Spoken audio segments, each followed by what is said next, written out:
આજ તો આપણે મેહોણામાં આટલું બધું ફરવું પડશે એવું આપણે સપનામાં નતું વિચાર્યું. તો હવારમાં તો ખબર પડી જાય ને ગઈકાલ આપણે આવી જતા ગામડે અને આજે આપણે પાછું જવાનું હતું કડી એટલે નહીં ધોઈને થઈ ગયા આપણે તૈયાર. રંગ જોમે કે જંગ જોમે પણ જો કણ ચાની એન્ટ્રી થાય ને એ કણ હારે હારાના હાથમાં કપ જોમી જાય વાલા.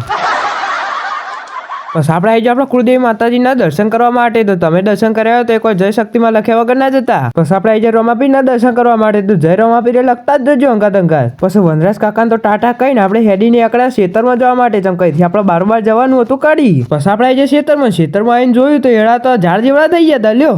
કણાઈને આપણને દેખાઈ જાય ચંદુ કાકા. ખેતરમાં આવવાનું મેન મકસદ હતું મરચો. બધા તો આવીને તરત વેણવા માંડે તો મરચો લ્યો. આપણે તો કશું કોમ નહીં કરવાનું, આપણે ખાલી જોવા જ આયા.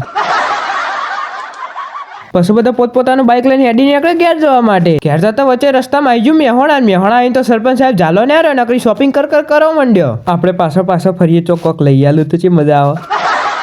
પછી બપોરના વાગે તો એક ને આપણે આવી જતા બહુચર દાળવાડામાં આપણે ખાવાનું હતું પૂરી શાક ચંકા લાગી હતી બરોબર ની ભૂખ. જો તમે મેહોણામાં રહેતા હોય તો એકવાર તો એકણ જતા આવજો, મજા આવશે. પછી આપણે કડીમાં તો આવી જાય. કડીમાં આપણે આવી જાય મહાકાળી પ્રિન્ટર્સમાં ચંકા અનિકેતભાઈને કઢાવવાના હતા આપણે સાફાના કાર્ડ. તમારે સાફાના કોઈ શુભ પ્રસંગે ઓર્ડર આપવો હોય તો કહેજો, મને ડીએમ કરી દેજો. સરપંચ સાહેબે મેહોણાથી ચપ્પલ તો લઈ આવ્યા હતા, બીજું જ કઈ નહીં. બસ આપણે ઘેર આવીને બે જાવ વાંચવા માટે. તો કાલ હતું આપણે છેલ્લું પેપર. હવે તો અમે વાંચવાનું કરીએ ને ના મળીએ નવા બ્લોગમાં. જય માતાજી, જય શ્રી કૃષ્ણ. જો બ્લોગ ગમ્યો તો લાઈક ને ફોલો કરતા દેજો પાછા.